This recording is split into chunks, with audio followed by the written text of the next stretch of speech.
guys, it's Biggs. Biggs is pretty amped up today, man. Pretty amped up. We got all sorts of stuff we're going to talk about. It's going to be another edition of Into the Mind of Madness. That's me. And I got all sorts of notes all around me here and stuff like that to try and keep my brain on task and stuff. But first, we've got to do a bit of house clearing stuff. A couple of things that are coming up real close, real quick. So, you guys want to see Biggs on the road. I can't imagine why you wouldn't. He's a beautiful, beautiful specimen. But Biggs is going to be on the road. Coming up, the Keystone Clash in New Clarendon, which is basically Harrisburg, Pennsylvania. It's an amazing, amazing city, amazing, amazing people. This Keystone Clash event has gotten bigger and bigger and bigger every year. This year they're bringing me in. As I told you earlier, I wasn't even speaking. They were bringing me in just to host this event for it, and they were bringing in all the big guns.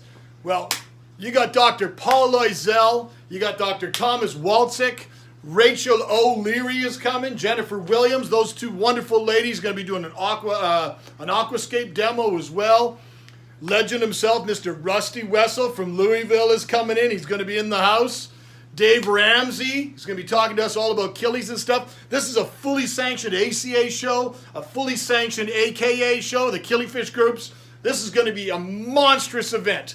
Now, there's one sad thing.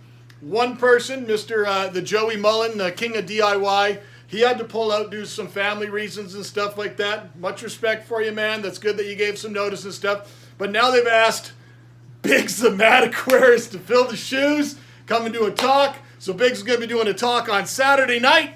It's going to be something that maybe some of you have seen, some of you maybe never saw. Don't really know, but it's going to be some fun. So we're going to have some fun with that. Let's hope to see you September 13th to 15th. In PA for the Keystone Clash. It's going to be awesome. I'll put the information up on the screen. Other events coming up. What else is coming up, Biggs? Oh boy. Oh boy, this is a big one. There's the first one. It's gone. Second one. What's the second one? Well, end of September when I get back from the Keystone Clash there, a couple of weeks after that, before this next big one, Biggs is going to Africa. So I'm going to Africa. I'm going to do some crazy stuff over there. Hope we get you guys a bunch of really weird content, cool content, things you've never seen before, things sure as I've never seen before, but whatever, I'm going to have some fun. Maybe I'm going to get eaten by a lion. Don't really know, but we're going to have some fun. As soon as I get back, November 22nd to November 24th, this is something that's already probably marked on your calendar because this is an annual event and it's massive. And this year is, without question, this is the big one. This is their 25th anniversary show. Same spot, same club, same group doing everything. And these guys know how to do it right. This is the Ohio Cichlid Association Extravaganza. It's a must-attend event. This one, they've got the Mr. One and Only, Mr. Ad Konings. They have Oliver Lucanis, the world-renowned traveler and explorer. They've got Mr. Hans George Evers from Amazonas fame, the guy that collects the stuff everywhere, goes barefoot in the jungle everywhere. He's an absolute madman coming from Germany. He's an absolute legend in the house. They've also got Mr. Juan Miguel Artigas, a name that goes without mention. He's an absolute legend when it comes to Mexican species. He's also the founder of the Cichlid Room Companion, which you can get with your membership to the American Cichlid Association. And they got one more speaker. One more guy they're going to take a risk on for their anniversary show. They're bringing in the Madman. They're bringing in Biggs, the Mad Aquarist. We're going to have some fun. I think I'm on Friday night to be kind of more of a little bit lighthearted, have some fun, and poke fun at everybody type thing. So I'm going to have some fun. Biggs is going to be in the house. I sure hope to see you guys there. It's going to be an absolute blast.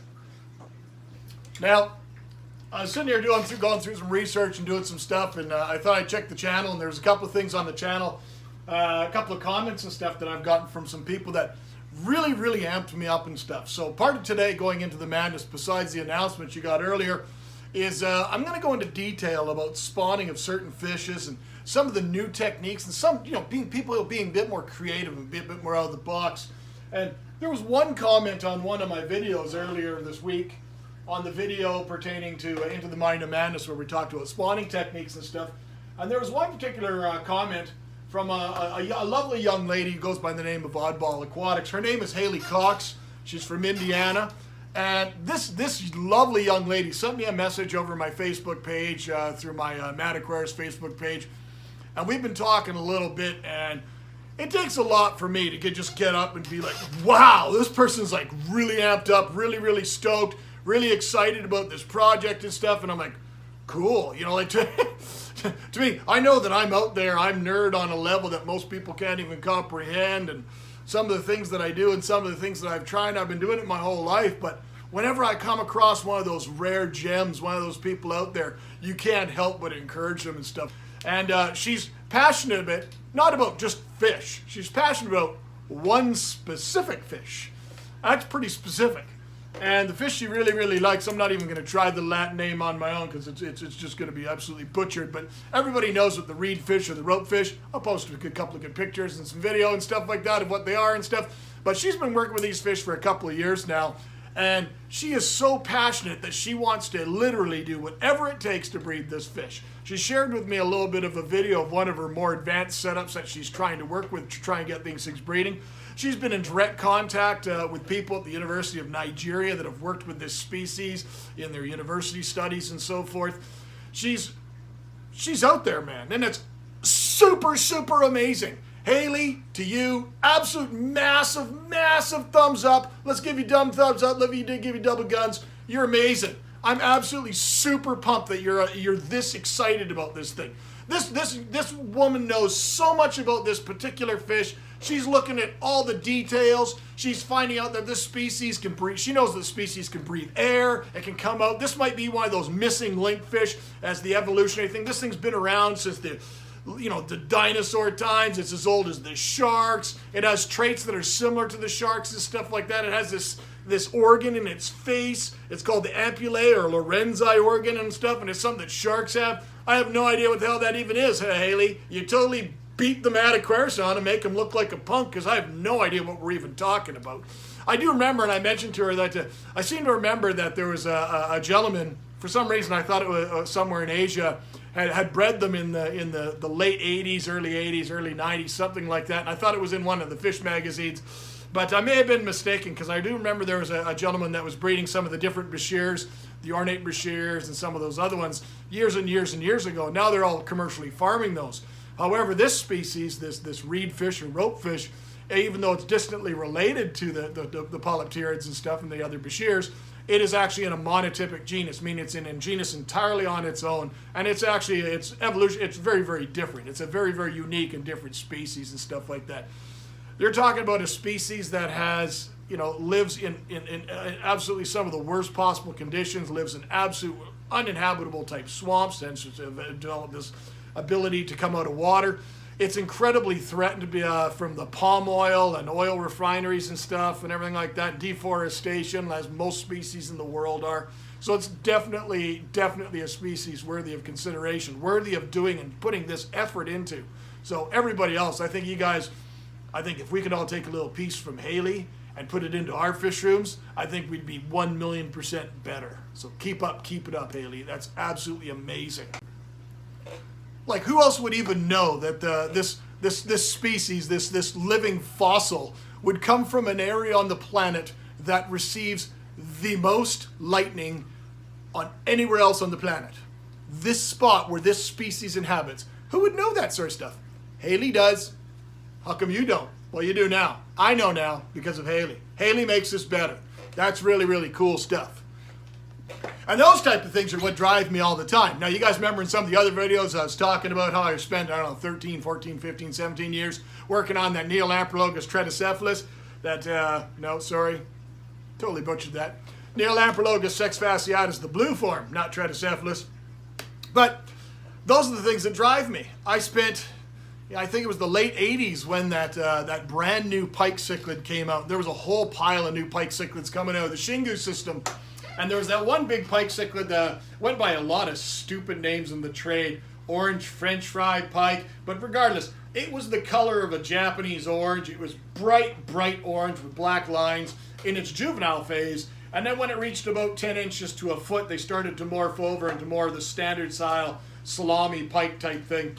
And I worked with wild-caught specimens of them for probably 8 years. And nothing. I did the same thing I've done before. I've done dissections and figuring out I had boys and girls, but they literally had, they basically didn't even recognize that there was the opposite sex was in the tank. That was just crazy to me. And that's one of the few pike cichlids that I can say that nothing changed.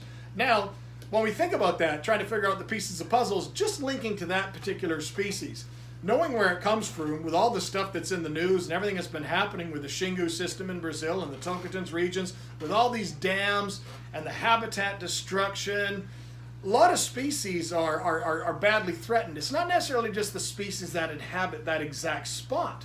It might be species that are similar to salmon that migrate. You know, they need a migratory area or something like that to take them to their spawning area for whatever reason. And that's just something, a bigger piece of the puzzle that we as aquarists, that we can't see in our glass box. We can only do that by doing research and finding and talking with the people in those countries and the universities and the people that are out in the field. And that's what Haley's doing. And I think that's really, really cool, and I wish we could all be better like that. But I never did have any success with those orange pikes. Had them for years, never did. And I don't know if anybody in the world has even had success with that species. The problem now with Brazil's new positive list is that orange pike cichlid isn't legally allowed to come out of the country anymore.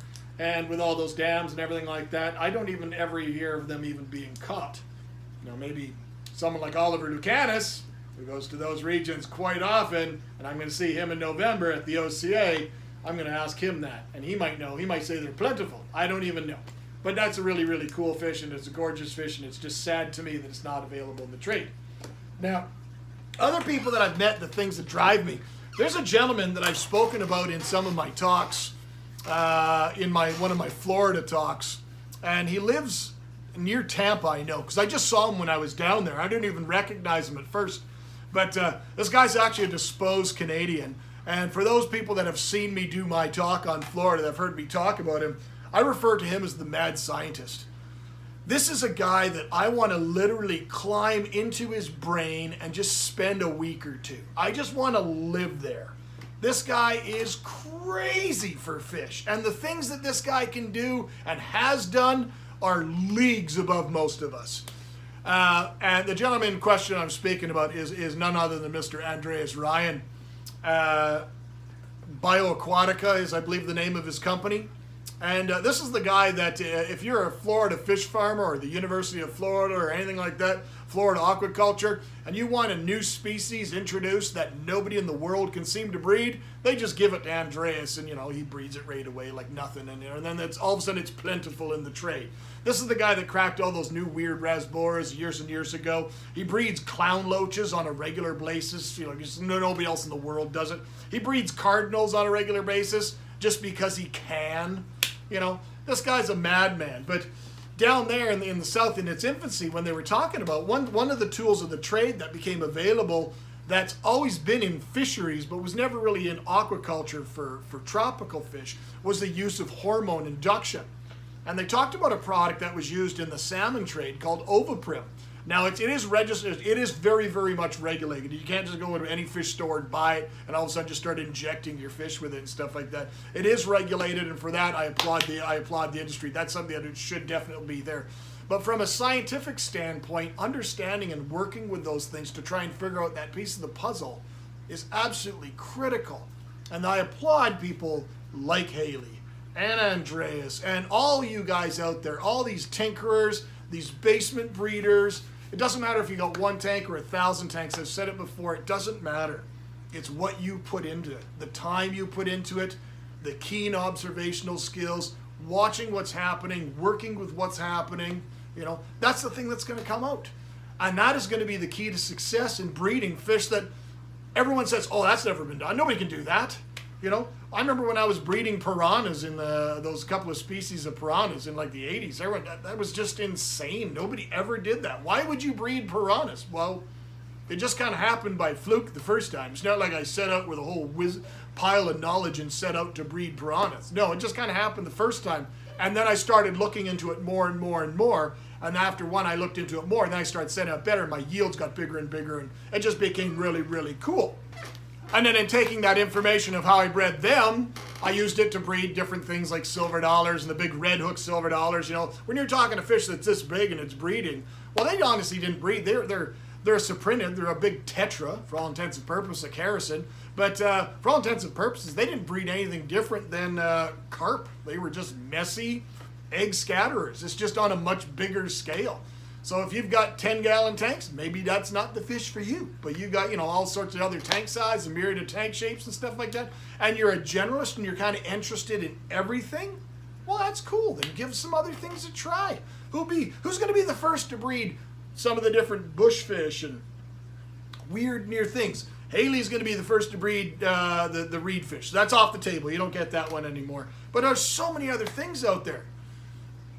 Give them a try. Try something cool. Try something different. Hey, I'm never going to stop experimenting, and I hope you don't either. Thanks, guys. So we hit over 550 of you fellow fish people, plant people, orchid people, bug people, snake people, weird people. Doesn't matter. I love each and every one of you. I can't thank you enough from the bottom of my heart for all the support you've given me. I'm going to keep doing it.